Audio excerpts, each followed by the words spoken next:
So on that particular day, actually I was in a car accident on that Wednesday when the video went viral. Okay. And on my way to school, but I came to school. Regardless, so I was in a car accident, my car is at the moment the light off. But I knew I can't disappoint these children. I preached to them, hey, your circumstances does not determine your today or tomorrow. Hi, my name is Florance Vermeulen and I am a super teacher. And this is Super Teachers Unite, the show that's all about motivating, inspiring and supporting teachers. And with me today, I've got super teacher Florance Vermeulen from Bishop Lavis High School with us. Florance, thank you so much for being with us. Thank you very much for the opportunity, Francois. And as you know, the first 5 to 10 minutes of the show is all over to our guests. They share with us values, tips and tricks and things that we think would be valuable for teachers. So without any further ado, let's educate.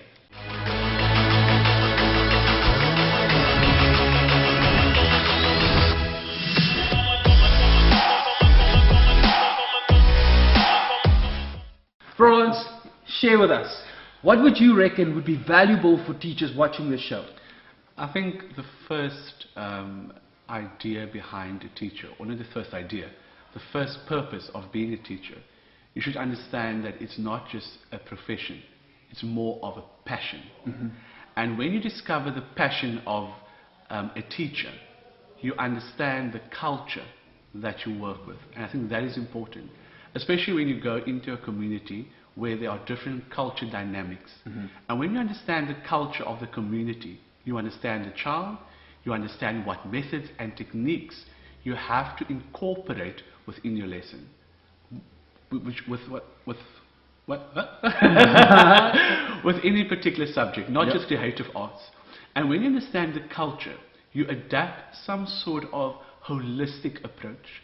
Being a teacher is not just a matter of transferring knowledge to the student.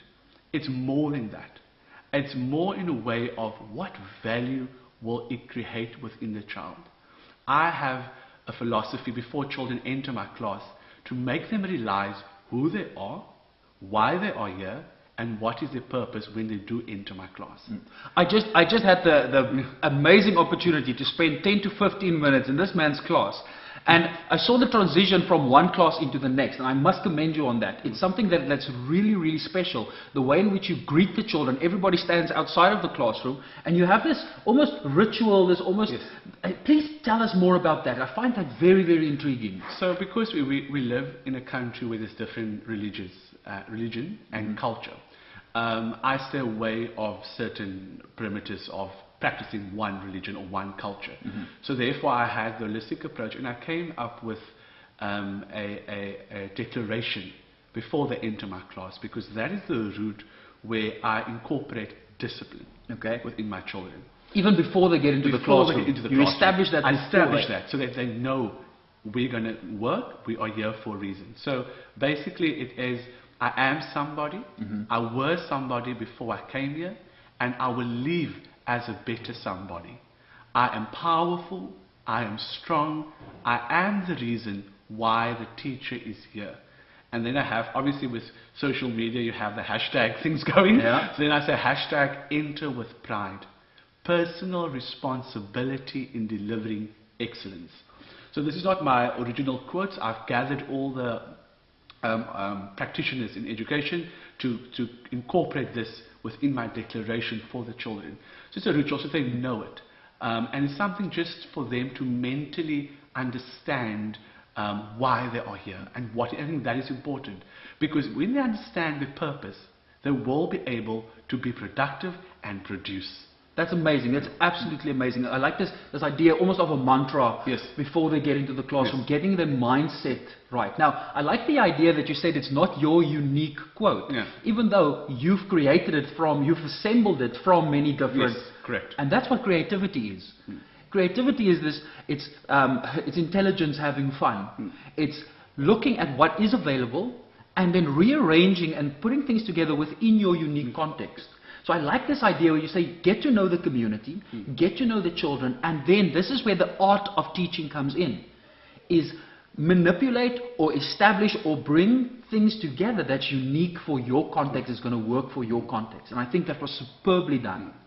Just to give you an idea, the one class that I observed had 47 learners, and all of them were hanging on your lips, which is excellent classroom management. Thank you very much. No, that's amazing. I think that's quite important. And that is because I can connect with these children. I'm not immune from what they're going through. I listen to them. I keep my ears on the ground to know, because obviously I'm young. So I've lived some of the circumstances that they've gone through. So I try to break that superior of teacher and learner. I don't want that. We are equal. And when I can connect with them, that is when my classroom management, I can control them. We will be humoristic now and then, but discipline is very important for a child to have. And I'm not saying discipline, sit behind a desk and listen to a teacher and you speak the whole time. No, we participate, we engage. And that is when you build some sort of relationship and the trust within the child. And again, when that is established, you get a productive child who produces work, and that is for me vital at the end of the day. You said a very important thing here, is that the discipline, the concept of discipline isn't necessarily sit behind your desk, keep quiet, complete your worksheet. No. I always say that a child that's silent is not learning. No. They have to be interacting, they have to be participating in the lesson. The less the teacher talks, the more the kids learn. Very much. And I think that is vital, because for me, I'm not a professional dancer. I've done contemporary dancing within my studies. So what I do is I grant them the opportunity to teach me certain things. So therefore we can get that negotiation process of establishing some sort of relationship. Because there's no point of me just, I don't know it all. That's my motto in class. I say, I don't know it all. And I also make them realize that, hey, even though I'm a teacher, I'm not perfect. We are all imperfect. And how do I become perfect? Is when I allow my imperfections to aspire other people. That is important. And that's for me a great method. And I can see it. Because when they realize, hey, I don't need to be an A candidate. I don't need to be perfect. I don't need to achieve all of this 80%, 20%. 20%. the other 20%. The other 20%. But basically for me, when they realize that, hey, this is what it is about, then you get more out of them, and you can see that slowly but surely they are moving the rock to get into a direction, to allow them to see the bigger picture within the purpose of education and the academic process. That's so valuable. I mean, so many teachers feel this need that we have to be perfect and we need to know all of the content because I'm the oracle of knowledge and I have to keep on preaching to these kids. But I love this fact that you say that you're human. You're not perfect. We don't know everything. And I think kids relate to that when they realize that this is an authentic human being in front of me. It's not this person on a pedestal that I can't relate with. But you bring it close to them. And I think that's a big reason for your success. But you mentioned a very interesting thing. We never knew each other whatsoever before this interview. This is the first time that we are chatting. But I got forwarded an article by News 24 where they came and did an interview with you, but they also took a video of you dancing with the children in your class. And the video that was it posted on YouTube or on Facebook? On Facebook. On Facebook. And that went viral. People absolutely loved how you're dancing with the children. Tell us a bit more about that. Where did the concept of dancing with the children come from? So basically, as mentioned before, I'm teaching creative arts. And the two forms of art that I do is drama and dance at the school for grade 8 to grade 9 learners. And I incorporated, I had to incorporate the dance elements within my lesson for them to understand, because obviously something new. And when I select music or any material or resources for my lesson, it must always be inspirational. It must mean something and mean in such a way that it's physically, mentally stimulating the child. So on that particular day, actually I was in a car accident on that Wednesday when the video went viral. Okay. And on my way to school, but I came to school. Regardless, I was in a car accident. My car is at the moment a write-off. But I knew I can't disappoint these children. I preached to them, hey, your circumstances does not determine your today or tomorrow. Don't complain, do something about it. I have something to say, hashtag step up. We stop excuses, we take action, we execute our strengths, we persevere with unwavering faith, and we put our trust in ourselves. So I was in a car accident on my way to school. It was a rainy day that I was soaking wet, and luckily friends came to help me out and get things done. There was a car cut in short in front of me. Okay. And I went home and I'm like, no, I can't sit here. I've got kids. I need to serve. I have a purpose. I need to be the example. I need to live what I've preached to these children, because that week our thought was, be grateful. Yeah. And what if tomorrow never comes? That was the theme that we worked with. Every week I have a different thought that motivates them. So then I came to school. And obviously I had this lesson plan, and whilst I asked my friend to drop me off at school, and I played the song, but I selected the song because it's such a powerful song. Azonto, of the research I've done, means flamboyant, attached to a woman, but flamboyant can be transparent into having confidence. If you're flamboyant, you have that confidence in yourself. And the first lyrics of the song basically goes as, you must rise up from your circumstances, rise up. People don't want you to rise, and if they do, they don't like it. You don't need a license to drive yourself, basically. That song motivated me so much, because obviously I was emotionally not well. But I shared the story with my kids, and they were like, oh my God, sir, really you came to school for us? And I'm like, yes, because I have a purpose. And I said, remember what our thought is for this week? Like, yeah, and we started to delve into that. But back to the drawing board, so I had to incorporate my lesson. So and we did the lesson, we did the moves, and obviously all the moves that I did was what they are interested in at this point of time. The community, they love gong music, so it's African beat, drums going into it. So then I incorporate all the moves that they are fascinated with, and at this point or day and age they like. So did it, and we did recording, but the purpose of posting the video was not for entertainment purpose. I said it at many occasions. It was merely to showcase that our community, and I said our community, I'm not from this community. I only got to know this community for about 7 weeks now. That time it was 5 weeks. So obviously I wanted to showcase that we are more than just the negativity that people see us for. And through this I've again established some sort of relationship with my children, with a particular class. So incorporated within my lesson planning, I took a motivational song, got the moves done that interest the child and not me. On the other hand, if I can do this now, I expect you to do it. No. I did movements. I also thought about the child that's not so fascinated to dance, that's not so comfortable within their bodies. So for me, it was not merely to create professional artists. When I teach, it's not that. That is merely, you've seen in my class, where it said confidence breeds competence.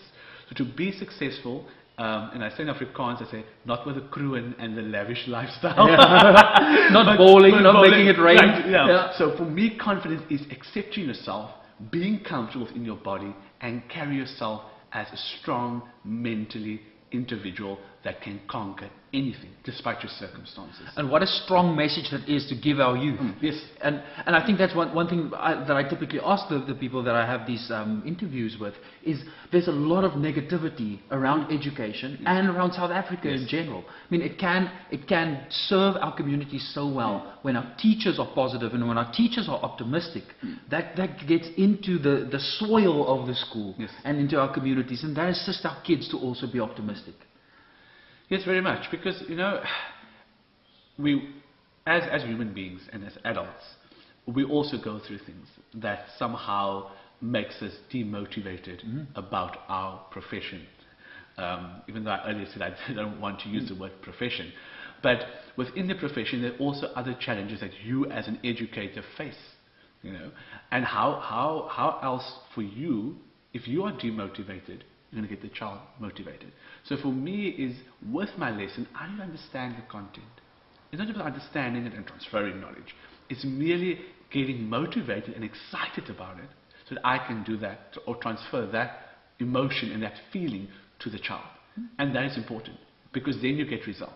And when you attach content to emotion, they remember it for so much longer. Very much. It's all about that situated embodied cognition. Yes. Your body is living the content, and therefore you remember it so much easier. Very much.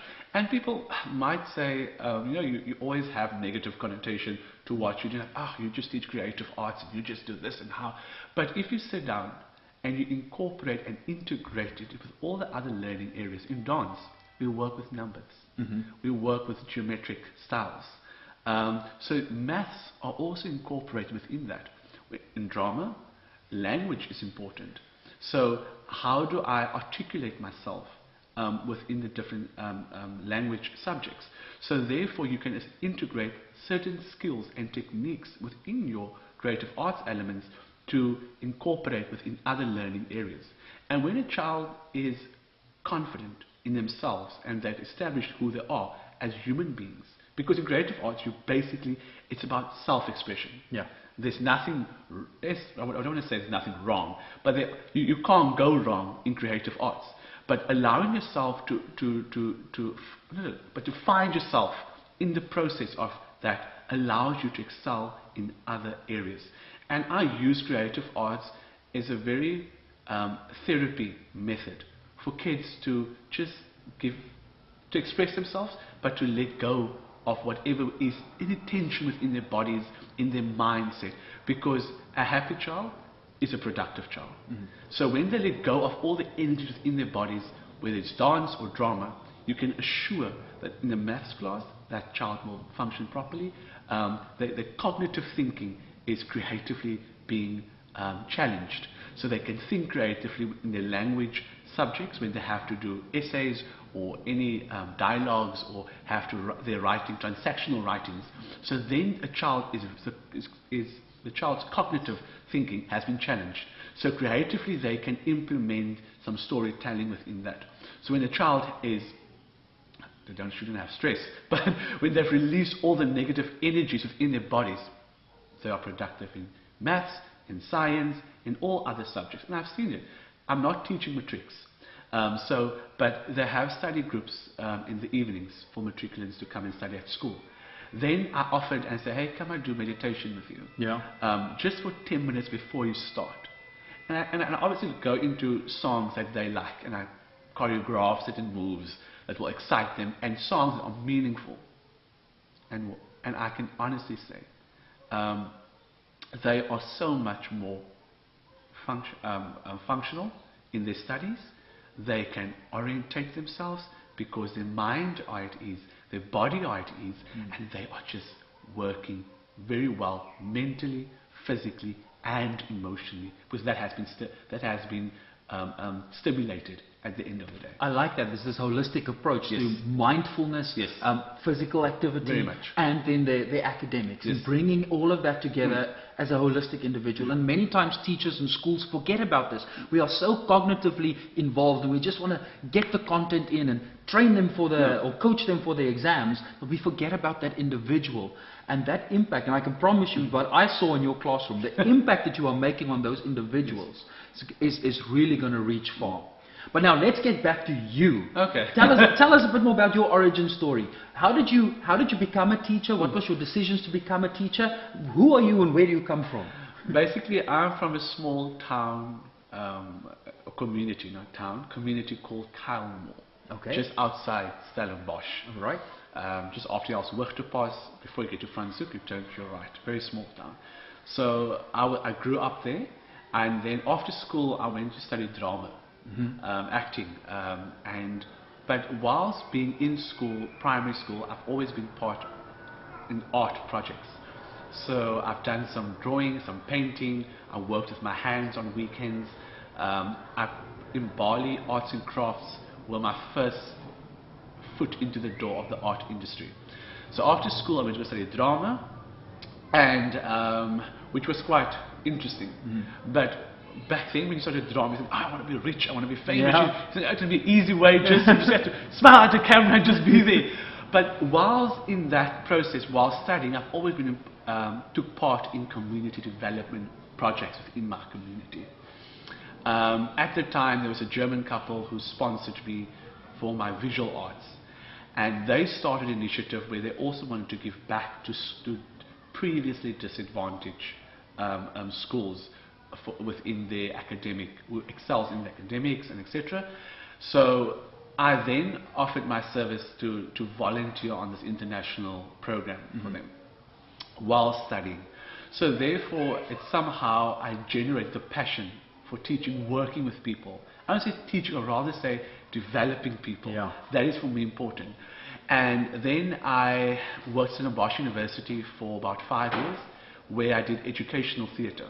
So I've travelled quite a lot in different provinces, where we went out to schools, business corporates, to spread a message of hope, addressing various social issues, and how work environments and schools can incorporate some sort of policy within their environment that they find themselves in. And whilst in Bosch University, opportunity came about where I could study for free. Or not for free, but they would subsidize my studies, like a scholarship into it. So I had to enroll in a course where I did my BCom in management marketing, because I was in the EMS faculty, economics and management science department. So I'm like, okay, I did that, and then I'm in the process of obtaining my PGCE as well. So yeah, so that is when everything started. So I have quite a vast background of community development because of my involvement that I've been part in. I think that is why I can truly say that I can approach it very holistically, because I opened myself up to the world. Yes. I've traveled, I've seen, and not because I came from a household where money was all of it. No, I grew up very poor. If I have to tell my story and delve into that. But I don't want to go there now, because that's part of the past. But it made me who I am today. And that was my drive to say, I want to aspire to inspire. And I want to make a difference, not in a materialistic way, and not just by sharing knowledge like I said earlier on, but merely to affect people emotionally by just a smile, just by a greet. On Saturday I got someone whom I was a mentor for about 5 years ago, and then she's like, Florance, I miss you so much. Remember this, and I remember that you told me this, and I'm like, oh, it's 5, 6 years ago. I can't really remember it. So, but basically, so my involvement within community projects, and being like traveling in different provinces, understanding different cultures, and all of that allowed me, or brought me to a point where I can do what I'm currently doing. And again, I'm not perfect. I don't know it all, but merely I strive to make a difference, and that's important. I want to leave you as a better person like I found you a few minutes ago. And what is interesting is, because that's part of your background, you had this holistic approach, you had this vast experience, you bring that into the classroom. And you realize that the classroom is just an extension of society. And it's not this isolated little lab and you just have to give content. You have to prepare the learners for their future, and so that they can be citizens within their communities and live a prosperous life. And that's important, because at first I was very fearful of the fact that, sometimes you come into an environment, you make an impact and you leave again. and what happens afterwards? And that, like you said, you want to create strong individuals that can work independently. So even when you're not there, they can function. And that is for me important within my approach, is that I just want to come in and do things and then leave, and I should feel fearful of what's going to happen next if I'm not there. But it's again to stimulate them that they can become independent individuals to move forward, to go on and impact wherever they can and however they can. But most importantly, start with themselves. Because if you don't believe in yourself, and I always tell them, if you don't believe in yourself, no one else will. No one else is going to do it. And that's important. And therefore, I said it earlier on, this is my own that I made up to say hashtag step up. We should always step up. There's no if, there's no buts, there's no ifs into the decisions that you are making. And it all boils down to the choice that I'm making. If I make it's right or wrong, you decide. No one can do that. It's not your parents, it's not your teachers, it's not anybody else, your community, the school, but you. And when you allow a child to understand that you are an individual on its own, influenced by different factors, but you are in control of that. And that realization makes the child understand their role and their purpose, and in some way accept responsibility, because that's what it all comes down to, responsibility, because you are in charge of your future. And the space that you find yourself in school is basically where they spend most of their time at the end of the day. Yeah. You know, and it should, and again, like I say, there are different challenges that we as teachers are facing. But what motivates me is a smile on a child's face and say, even just a simple thank you. And it's, I don't know, like I earlier said, I don't know this community very well. I don't know the kids. But when I walk down the corridor, you get a kid say, hey sir, how are you? And I'm like, what are you again? Like, I don't know, I don't teach all of them, like only grade 9. But what they've heard and what they've seen throughout the time being here, they were influenced in some way. And they're having fun. Yes, and that's important. That's important. Like you saw this morning, I said, happiness is a feeling. So how do I become happy with all the negativity? How do I become optimistic in life when I'm surrounded with so many challenges? It's merely by making a choice and reminding myself, I'm a winner, I'm victorious, I'm a winner.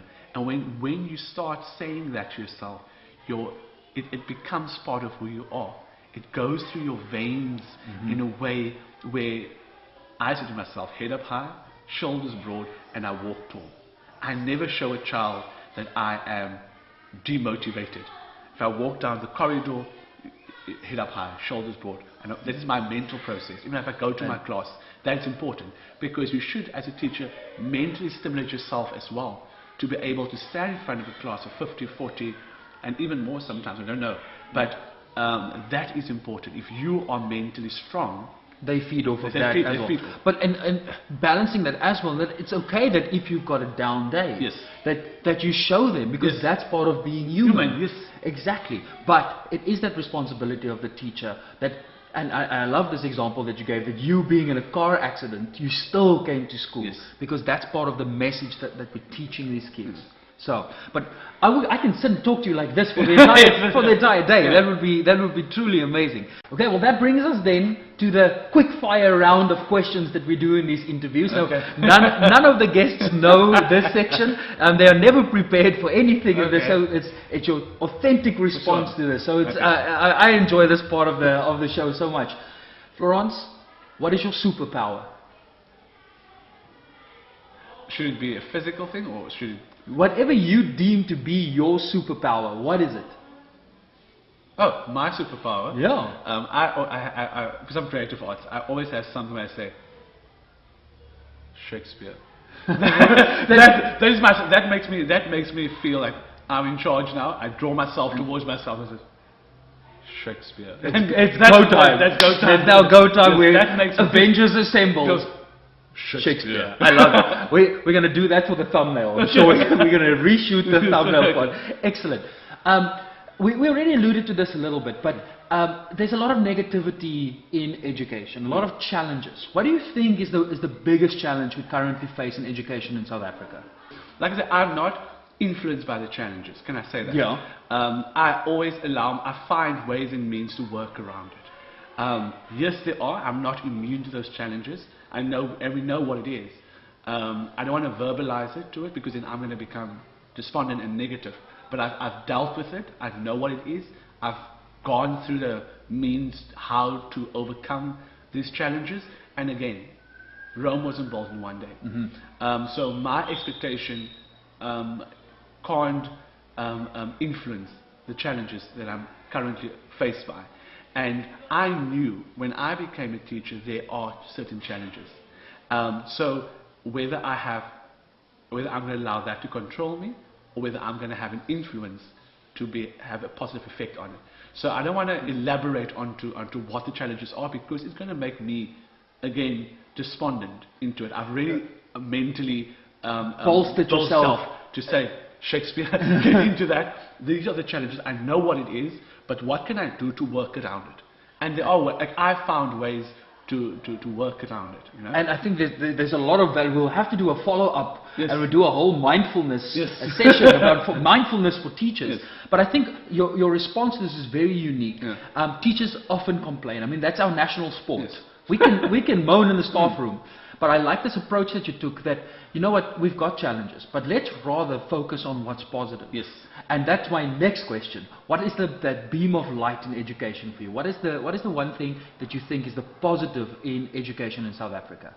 I think the positive thing is where children have equal rights to education, where a child is not deprived, is not to attend school. There are ways and means to keep the child in school, and that is for me quite astonishing to see that it's free education. I talk about now in terms Free access to everybody's got access to the education. So that is for me a very powerful thing. Everybody can, despite the challenges, can have access to education. So that is quite motivating for me. Yeah, no, especially given our history. Yes, no, most definitely. Absolutely. Most definitely. So, the last question. You've got no restrictions on money. You've got all the money in the world, and you are tasked to build a school. Yes. How would you go about it? What type of school would you build? What would this ideal school look like? I think for me, I would most definitely, because in our country there's not a lot of technical or skills schools, basically. What I've seen, especially in the Western Cape itself. So I would love to build a technical school, skills, where it's not very much theory academically orientated, because you work with children who are not, everyone's not academically inclined. So for me is where I would literally not have benches and chairs. Yeah. It's like this escape to just have like a homey effect to it. When you enter, it's couches, it's those poofs that you get, you know, those type of things where kids can just have a space where they can express themselves. That is for me important, and just be, because somehow the chair and somehow restricts the child with a table sitting into that. So for me, is building a school that will most definitely equip the child with technical and skills at the end of the day, especially giving support to those learners who are not really academically inclined. That is my desire, that is what I'm striving towards, and therefore my involvement within different high schools. So on weekends, I took in kids from grade 9 to grade 12. They're graduating now, but it's not part of this school. It's different schools in the Cape Winelands region. So I provide maths and English tutoring for them, working with curriculum advisors in the department, and I also do holistic life and social skill camps with them. So that is where I'm starting off with that, and that is what I want to do. Build a school where children can just be and find themselves, you know, and we don't have much of that, because in the classroom environment you can't always do that. There's a lot of admin things that you need to incorporate, there's a lot of content you need to cover, and all of that. So that is my desire, to build a school where there are a lot of technical and skills to cater for them, because sometimes we lose those children within the mainstream system. And they are also special. They can become someone. And I always say, if you want to be a gardener, I want you to make you the best gardener that you can be. Absolutely. Not everyone are made for lawyers and doctors and teachers and policemen and all of that. So if you can work with your hands, why not? Let's give everybody the opportunity to do that. Florance, this was exceptionally amazing for me. Yeah. I am quite the positive person. I am quite optimistic about the future, and I feel inspired after having this interview. Thank you very much for that. To everybody watching, thank you so much for taking the time, watching all of this right to the end, being part of our community. If you like more of these types of episodes, be sure to like on all of the different platforms. Make sure that you share and you subscribe and you leave a review and you take part in the comments, so that we can build this community of super teachers, so that we can make a difference in each and every classroom. My name is Florance Vermeulen, and with me I've got Florance Vermeulen, and we are Super Teachers.